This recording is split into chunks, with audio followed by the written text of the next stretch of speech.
ಸ್ನೇಹಿತರೆ ನಮಸ್ಕಾರ, ನಾನು ರವೀಂದ್ರ ಜೋಶಿ.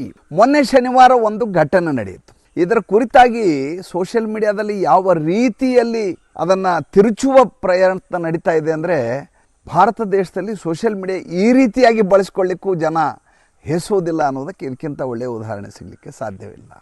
ಏನಾಯಿತು, ಇದ್ದಕ್ಕಿದ್ದ ಹಾಗೆ ಶನಿವಾರ ದಿವಸ ಜ್ಯೋತಿಬಾ ಫುಲೆ ಅವರ ಸ್ಮಾರಕಕ್ಕೆ ಪ್ರತಿಮೆಗೆ ಪುಷ್ಪಾಂಜಲಿ ಮಾಡಲಿಕ್ಕೆ ನರೇಂದ್ರ ಮೋದಿ ತಮ್ಮ ಕಾರಿನಲ್ಲಿ ಬರ್ತಾರೆ. ಶನಿವಾರ ದಿವಸ ನಡೆದಂಥ ಘಟನೆ. ಬರ್ತಾರೆ, ಆ ಕಡೆ ರಾಹುಲ್ ಗಾಂಧಿ ಇರ್ತಾರೆ, ರಾಹುಲ್ ಗಾಂಧಿ ಪಕ್ಕ ಜೆ ಪಿ ನಡ್ಡಾ ಇರ್ತಾರೆ, ಜೆ ಪಿ ನಡ್ಡಾ ಆದಮೇಲೆ ನಮ್ಮ ಉಪರಾಷ್ಟ್ರಪತಿ ಆದಂಥ ರಾಧಾಕೃಷ್ಣನ್ ಇರ್ತಾರೆ. ಎಲ್ಲರೂ ನಿಂತಿರ್ತಾರೆ. ನರೇಂದ್ರ ಮೋದಿ ಕಾರಿಂದ ಇಳಿದ್ರು, ಪ್ರತಿಮೆ ಬಳಿ ಹೋದರು. ಹಿಂದುಗಡೆ ನೋಡಿದ್ರು ರಾಹುಲ್ ಗಾಂಧಿ ಇದ್ದಾರೆ. ತಕ್ಷಣ 2 ಹೆಜ್ಜೆ ಹಿಂದೆ ಹೋಗ್ತಾರೆ. ಹಿಂದೆ ಹೋಗಿ ರಾಹುಲ್ ಗಾಂಧಿ ಅವ್ರನ್ನ ಮಾತಾಡಿಸ್ತಾರೆ. ನರೇಂದ್ರ ಮೋದಿ ಅವರ ಹಾವಭಾವ ಭಂಗಿ ನಿಮಗೆ ತುಂಬ ಚೆನ್ನಾಗಿ ಗೊತ್ತಿದೆ. ಅವರು ಮಾತನಾಡುವಾಗ ಹಿಂದುಗಡೆ ಈ ರೀತಿ ಕೈ ಜೋಡಿಸ್ಕೊಂಡು ನಿಂತಿರ್ತಾರೆ. ಅವ್ರು ನೀವು ನೋಡಿರ್ಬೋದು, ಎಲ್ಲೇ ಅವ್ರು ನಿಂತು ಮಾತಾಡಿದ್ರು ಅದೇ ರೀತಿಯ ಶೈಲಿ. ಈತ ರಾಹುಲ್ ಗಾಂಧಿ ಅವಳು ಲಂಡ್ ಪ್ಯಾಂಟ್ ಹಾಕ್ಕೊಂಡು, ದೊಗಳೆ ಶರ್ಟ್ ಹಾಕ್ಕೊಂಡು, ಜೇಬಿನಲ್ಲಿ ಕೈ ಹಾಕ್ಕೊಂಡು ನಿಲ್ಲೋದು ಆತನ ಅಭ್ಯಾಸ. ನರೇಂದ್ರ ಮೋದಿ ಅವರು ಮುಂದೆ ಹೋದವರು, ಜೆ ಪಿ ನಡ್ಡಾ ಉಳಿದವ್ರಿಗೆಲ್ಲ ವಿಶ್ ಮಾಡಿ ಮುಂದೆ ಹೋದವರು, ರಾಹುಲ್ ಗಾಂಧಿ ನೋಡಿ ಹಿಂದೆ ಬಂದು ಆತನ ಬಳಿ ಮಾತನಾಡಿದ್ದರ ಬಗ್ಗೆ ಇವತ್ತು ಸೋಷಿಯಲ್ ಮೀಡಿಯಾದಲ್ಲಿ ಭಾಳ ದೊಡ್ಡ ಮಟ್ಟದಲ್ಲಿ ಚರ್ಚೆ ನಡೀತಾ ಇದೆ. ಅಲ್ಕಾಲಾಂಬಾ ಅಂತ ಕಾಂಗ್ರೆಸ್ಸಿನ ವಕ್ತಾರೆ ಹೇಳ್ತಾರೆ, ನೋಡಿ ರಾಹುಲ್ ಗಾಂಧಿಯವರ ತಾಕತ್ತು ಹೇಗಿದೆ ನೋಡಿ. ಯಾರು ರಾಹುಲ್ ಗಾಂಧಿ ಅಂತ ನೀವು ಪಪ್ಪು ಅಂತ ಪ್ರಶ್ನೆ ಮಾಡ್ತಾಯಿದ್ರಿ ಅಂತ ರಾಹುಲ್ ಗಾಂಧಿಯನ್ನು ಮಾತನಾಡಿಸ್ಲಿಕ್ಕೆ ಪ್ರಧಾನಮಂತ್ರಿ ಹಿಂದೆ ವಾಪಸ್ ಬಂದು ಮಾತನಾಡಿಸಿ ಹೋದರು. ನಿಮಗೆ ರಾಹುಲ್ ಗಾಂಧಿಯ ಮಹತ್ವ ಈಗ ಗೊತ್ತಾಗ್ತಾ ಇದೆ. ಹೇಗೆ ಆತ ಬಗ್ಸಿದ ನರೇಂದ್ರ ಮೋದಿ ಅವ್ರನ್ನಂತ ನೋಡಿ. ನರೇಂದ್ರ ಮೋದಿ ಅವರ ಭಂಗಿಯನ್ನು ನೋಡಿ, ನಮ್ಮ ನಾಯಕರಾದಂಥ ರಾಹುಲ್ ಗಾಂಧಿಯವರ ಭಂಗಿಯನ್ನು ನೋಡಿ, ನರೇಂದ್ರ ಮೋದಿಯವರು ತಲೆ ತಗ್ಗಿಸಿ ಕೈ ಹಿಂದುಗಡೆ ಕಟ್ಟಿಕೊಂಡು ರಾಹುಲ್ ಗಾಂಧಿ ಹತ್ರ ಮಾತಾಡ್ತಾ ಇದ್ದಾರೆ. ರಾಹುಲ್ ಗಾಂಧಿ ಒಬ್ಬ ನಾಯಕನ ರೀತಿಯಲ್ಲಿ ತಮ್ಮ ಗೆಸ್ಚರನ್ನು ಹೊಂದಿದ್ದರು. ಇದಕ್ಕಿಂತ ಕುತ್ಸಿತ ಮನಸ್ಥಿತಿ, ಇದಕ್ಕಿಂತ ನೀಚ ಮನಸ್ಥಿತಿ ಎಲ್ಲಿಯಾದರೂ ಇರಲಿಕ್ಕೆ ಸಾಧ್ಯ ಇದೆಯಾ? ದಯವಿಟ್ಟು ನೀವು ನನಗೆ ಹೇಳಿ. ಕಾಂಗ್ರೆಸ್ಸಿನವರು ಇದನ್ನು ಇನ್ನಿಲ್ಲದ ಹಾಗೆ ಎಲ್ಲ ಕಡೆ ಬಳಸ್ಕೊತಾ ಇದ್ದಾರೆ. ಏನೋ ನರೇಂದ್ರ ಮೋದಿಯವರು ಸಂಪೂರ್ಣವಾಗಿ ಬಗ್ಗಿಬಿಟ್ರು ರಾಹುಲ್ ಗಾಂಧಿ ಎದುರಿಗೆ ಅನ್ನುವ ರೀತಿಯಲ್ಲಿ ಇದನ್ನು ಬಿಂಬಿಸ್ತಾ ಇದ್ದಾರೆ. ಆ 1.5 ನಿಮಿಷ 2 ನಿಮಿಷದಲ್ಲಿ ನರೇಂದ್ರ ಮೋದಿ ರಾಹುಲ್ ಗಾಂಧಿ ಅವರ ಹತ್ರ ಖಾಸಗಿಯಾಗಿ ಮಾತನಾಡಿದ್ದು ಏನು ಅಂತ ಸೋಷಿಯಲ್ ಮೀಡಿಯಾದಲ್ಲಿ ವಿಡಿಯೋ ಮಾಡಿ ವೈರಲ್ ಮಾಡ್ತಾ ಇದ್ದಾರೆ. ಎಂಥ ವಿಚಿತ್ರ ಸನ್ನಿವೇಶ ನೋಡಿ ಇದು. ಆ ಪ್ರೇರಣಾ ಸ್ಥಳ ಹತ್ರ ಹೋಗಿದ್ದು ಕಾರ್ಯಕ್ರಮಕ್ಕೋಸ್ಕರ. ಹೌದು, ಒಬ್ಬ ವಿಪಕ್ಷ ನಾಯಕ ಅಲ್ಲಿದ್ದ ಸಂದರ್ಭದಲ್ಲಿ ಮಾತನಾಡಿಸೋದು ಸೌಜನ್ಯಯುತ ಭೇಟಿ. ಹಾಗೆ ನೋಡಿದರೆ 2016ರಲ್ಲಿ ಒಂದು ಸಲ ಸೋನಿಯಾ ಗಾಂಧಿಯವರು ವಾರಣಾಸಿಗೆ ನರೇಂದ್ರ ಮೋದಿಯವರ ವಿರುದ್ಧ ಪ್ರತಿಭಟನೆಯ ರ್ಯಾಲಿಯನ್ನು ಕೈಗೊಂಡಿರ್ತಾರೆ. ಯಾರ ಕ್ಷೇತ್ರ ಅದು? ನರೇಂದ್ರ ಮೋದಿಯವರ ಸಂಸದೀಯ ಕ್ಷೇತ್ರ ವಾರಣಾಸಿ. ಆ ಕ್ಷೇತ್ರದಲ್ಲಿ ಅಲ್ಲಿಯ ಪ್ರಧಾನಮಂತ್ರಿ ಮತ್ತು ಅಲ್ಲಿಯ ಸಂಸದನ ವಿರುದ್ಧ ಇವರ ಬೃಹತ್ ರ್ಯಾಲಿ ಕಾಂಗ್ರೆಸ್ಸಿನವ್ರದ್ದು. ಅಜಯ್ ರಾಯ್ ಆರ್ಗನೈಸ್ ಮಾಡಿದ್ದು. ಸೋನಿಯಾ ಗಾಂಧಿಯವರು ರ್ಯಾಲಿಯಲ್ಲಿ ಮುಖ್ಯ ಇದರಲ್ಲಿ ಭೂಮಿಕೆಯಲ್ಲಿ ನಿಂತು ನರೇಂದ್ರ ಮೋದಿಯವರ ವಿರುದ್ಧ ಅವರ ವಾಗ್ದಾಳಿ, ಪ್ರತಿಭಟನೆ. ಇದ್ದಕ್ಕಿದ್ದ ಹಾಗೆ ಅಜಾರಿ ಆಗತ್ತೆ, ಅನಾರೋಗ್ಯದಿಂದ ಅಲ್ಲೇ ಕುಸಿದು ಬಿದ್ದುಬಿಡ್ತಾರೆ ಸೋನಿಯಾ ಗಾಂಧಿ. ತಕ್ಷಣದಲ್ಲಿ ಆಕೆಯನ್ನು ಕರ್ಕೊಂಡು ಆಸ್ಪತ್ರೆಗೆ ಅಡ್ಮಿಟ್ ಮಾಡಲಾಗತ್ತೆ. 2016ರಲ್ಲಿ ನಡೆದ ಘಟನೆ. ನಿಮ್ಗೆ ಗೊತ್ತಿರಲಿ, ಸೋನಿಯಾ ಗಾಂಧಿಯವರು ಆ ರೀತಿ ಅಡ್ಮಿಟ್ ಆಗಿದ್ದಾರೆ ಅನ್ನುವಂಥ ವಿಚಾರವನ್ನು ಕೇಳಿದ ನರೇಂದ್ರ ಮೋದಿ ತಕ್ಷಣದಲ್ಲಿ ಕರೆ ಮಾಡ್ತಾರೆ ಆಸ್ಪತ್ರೆಗೆ. ಅವ್ರು ಹೇಗಿದ್ದಾರೆ ಅಂತ ಕೇಳ್ಕೊತಾರೆ. ಅದಾದಮೇಲೆ ಸೋನಿಯಾ ಗಾಂಧಿ ಅವರಿಗೆ ನೇರವಾಗಿ ಕರೆಯನ್ನು ಮಾಡಿ ಕನೆಕ್ಟ್ ಮಾಡ್ಕೋತಾರೆ. ಈಗ ಹೇಗಿದ್ದೀರಿ, ಆರೋಗ್ಯ ಸರಿ ಇದೆಯಾ ಅಂತ ಕೇಳ್ಕೋತಾರೆ. ಅದು ಒಬ್ಬ ವ್ಯಕ್ತಿಯ ಘನವಂತಿಕೆಯ ಲಕ್ಷಣ ಮತ್ತು ಸಂಕೇತ. ರಾಜಕಾರಣ ಬೇರೆ ಕಡೆ. ಹಾಗೆ ನೋಡಿದರೆ ಸೋನಿಯಾ ಗಾಂಧಿ ನರೇಂದ್ರ ಮೋದಿ ಅವರ ವಿರುದ್ಧವೇ ಪ್ರತಿಭಟನೆಗೆ ಹೋಗಿದ್ದು. ದ್ವೇಷವನ್ನು ಸಾಧಿಸುವುದಾಗಿದ್ದರೆ, ಸೇಡಿನ ಮನೋಭಾವ ಇರೋದಾಗಿದ್ದರೆ, ನರೇಂದ್ರ ಮೋದಿ ಅವರು ನೋಡು ನನ್ನ ವಿರುದ್ಧ ಈ ರೀತಿಯಾದಂಥ ಹೋರಾಟವನ್ನು ಅನಗತ್ಯವಾಗಿ ಮಾಡಿದ್ರಿಂದ ದೇವ್ರು ಕೊಟ್ಟಂಥ ಶಿಕ್ಷೆ ನಿನಗಿದು, ಕರ್ಮ ಸಿದ್ಧಾಂತವನ್ನು ಅನುಭವಿಸ್ತಾ ಇದೆಯಾ ಅಂತ ಉದಾಸೀನ ಮಾಡಬಹುದಿತ್ತು ಒಬ್ಬ ಪ್ರಧಾನಮಂತ್ರಿ. ಸೋನಿಯಾ ಗಾಂಧಿಗೆ ಫೋನ್ ಮಾಡಬೇಕಾದ ಅಗತ್ಯವೇ ಇರಲಿಲ್ಲ. ಆದರೂ ಕೂಡ ನರೇಂದ್ರ ಮೋದಿಯವರು ಫೋನ್ ಮಾಡ್ತಾರೆ. ಮೊನ್ನೆ 1 ನಿಮಿಷ ಮಾತಾಡಿದರು ರಾಹುಲ್ ಗಾಂಧಿ ಜೊತೆ ಅಂದ್ರಲ್ಲ, ಅದ್ರ ಬಗ್ಗೆ ಮಾಹಿತಿಯನ್ನು ಸಂಗ್ರಹಿಸಿ ನೋಡಲಾಗಿ ನರೇಂದ್ರ ಮೋದಿಯವರು ರಾಹುಲ್ ಗಾಂಧಿ ಹತ್ರ ಹೋಗಿ ಕೇಳ್ತಾರೆ, ನಿಮ್ಮ ತಾಯಿಯವರಿಗೆ ಹುಷಾರಿಲ್ಲ, ಗಂಗಾರಾಮ್ ಆಸ್ಪತ್ರೆಗೆ ಅಡ್ಮಿಟ್ ಮಾಡಿದ್ರಲ್ಲ, ಈಗ ಹೇಗಿದ್ದಾರೆ, ಆರೋಗ್ಯ ಹೇಗಿದೆ ಅವ್ರದ್ದು ಅಂತ ಕೇಳ್ತಾರೆ ರಾಹುಲ್ ಗಾಂಧಿನ. ರಾಹುಲ್ ಗಾಂಧಿ ಅದಕ್ಕೇನು ಉತ್ತರ ಕೊಡಬೇಕು ಉತ್ತರವನ್ನು ಕೊಟ್ಟಿರ್ತಾರೆ. ತನ್ನ ಬಳಿ ಬಂದು ಆ ರೀತಿ ಮಾತಾಡಿದರು, ನಾನು ಭಾಳ ದೊಡ್ಡ ಘನವಂತಿಕೆಯ ವ್ಯಕ್ತಿ, ತನ್ನೆದುರಿಗೆ ಸರೆಂಡರ್ ಆಗಿದ್ದಾರೆ ನರೇಂದ್ರ ಮೋದಿ ಅಂತ ರಾಹುಲ್ ಗಾಂಧಿ ಏನಾದರೂ ಭಾವಿಸಿದರೆ ಅದಕ್ಕಿಂತ ಪ್ರಮಾದ, ಅದಕ್ಕಿಂತ ಮೂರ್ಖತನ ಇನ್ನೊಂದಿರ್ಲಿಕ್ಕೆ ಸಾಧ್ಯವೇ ಇಲ್ಲ. ಇನ್ನು ನರೇಂದ್ರ ಮೋದಿ ಆ ರೀತಿ ಹೋಗಿದ್ದು ಕಾಂಗ್ರೆಸ್ಸಿನವ್ರಿಗೆ ಇನ್ನಿಲ್ಲದ ಹಾಗೆ ಉಲ್ಲಾಸವನ್ನು ಉಂಟು ಮಾಡಿದರೆ ಅಂಥ ಅಪ್ರಬುದ್ಧ ವ್ಯಕ್ತಿಗಳು ಯಾರೂ ಇಲ್ಲ ಅಂತ ಪರಿಭಾವಿಸಬೇಕು. ಯಾಕಂದರೆ ಸಂಸತ್ ಭವನದ ಒಳಗಡೆ ನಡೆಯುವಂಥ ಸಂಘರ್ಷಗಳೇ ಬೇರೆ, ಹೊರಗಡೆ ಮಾನವೀಯತೆಯ ನೆಲೆಗಟ್ಟಿನಲ್ಲಿ ಬದುಕನ್ನು ರೂಢಿಸಿಕೊಳ್ಳೋದು ಬೇರೆ.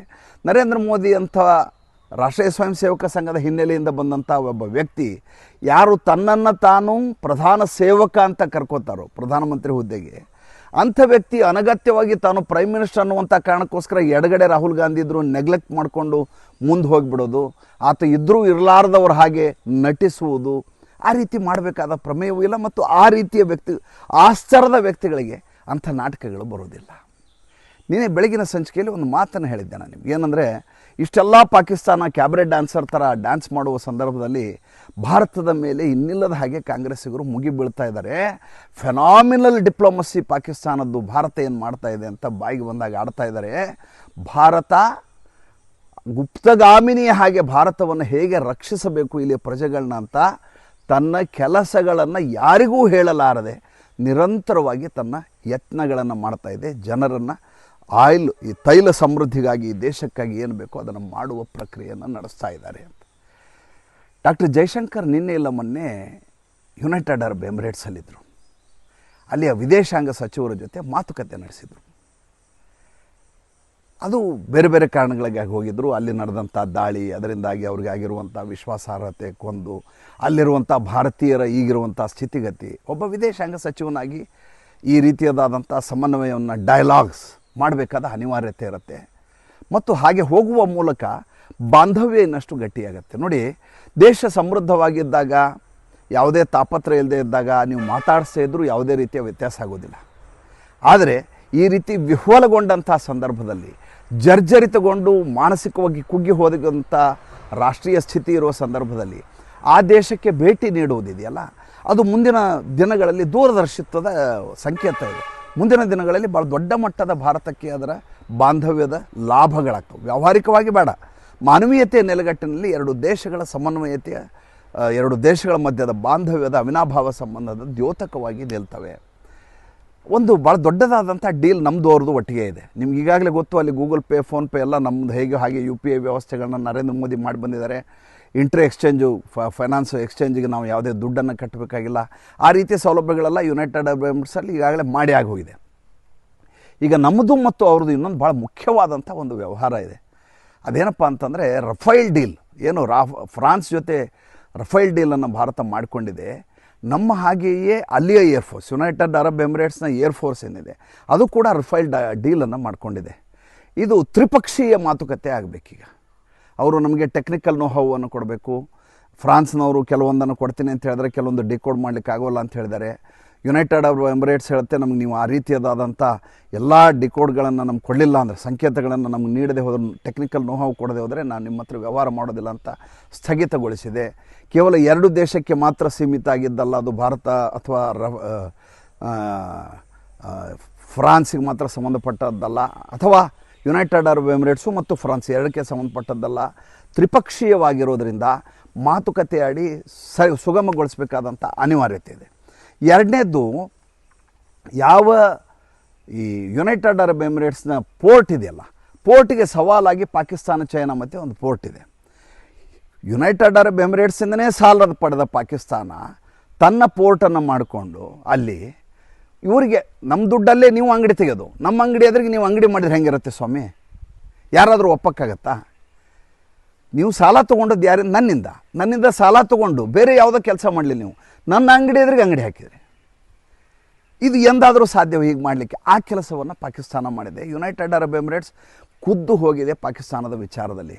ಒಂದು ಕಡೆ ಸೌದಿ ಅರೇಬಿಯಾ ಜೊತೆ ಡಿಫೆನ್ಸ್ ಪ್ಯಾಕ್ಟ್ ಮಾಡಿಕೊಂಡಿದೆ.